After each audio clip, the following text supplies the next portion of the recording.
This project started as a collaboration between a good friend of mine who's a singer in Omaha. And that became Project Ophelia, in which we take arias that were written about Ophelia, historical, and there are some contemporary arias, and even a Tori Amos song. But using all these different pieces of musical literature about Ophelia, going back to the text, Hamlet, and looking at the text for information, and looking at her gender identity and how she was, I guess, pigeonholed, for lack of a better word, but she was pigeonholed into her role as a woman, and that perpetuated her choice to commit suicide.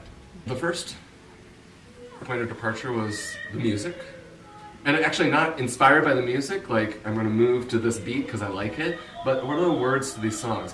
About half the arias are in German, one is in English that has 3 parts, and it's contemporary. It's the opera singer friend of mine knows the composer. Jake Higgy is his name. Heggie, H-E-G-G-I-E. I read Hamlet, and I have been perusing it. I have her monologues bookmarked. I've actually watched some of the scenes of other depictions of Ophelia. I don't have a good example, but I'm trying to maybe create that example of a male Ophelia. What does that mean? What does it mean to perform a masculine identity? And what does it mean to perform a feminine identity? How does it give power to or take power away from the other? You know, the performance of masculinity as a man is an exercise in power, it's an exercise in patriarchy, it's supporting hegemony in society, you know, the dominant power structures that be. By performing effeminacy as a man, you're already immediately subverting these ideas. I have a big puddle, a rain barrel of really cool stuff, like movement that was inspired by these really lush and rich and poignant ideas that live within me. And so I have to take that rain barrel, whatever, that barrel of stuff, dump it out and really look at it.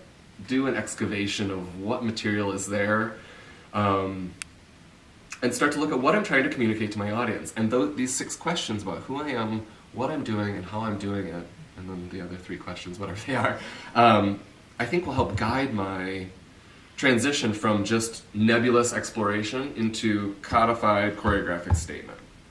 So while I'm coming at it from the masculine point of view, like a man not always conforming to a masculine ideal, and frustrated by a masculine ideal that is set up socially,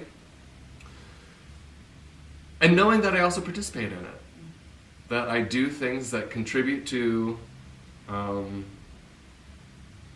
normative masculine model, but making a choice to go the other way and subvert it as often as possible. And I think it's most publicly done through art and through dance, and it's my outlet.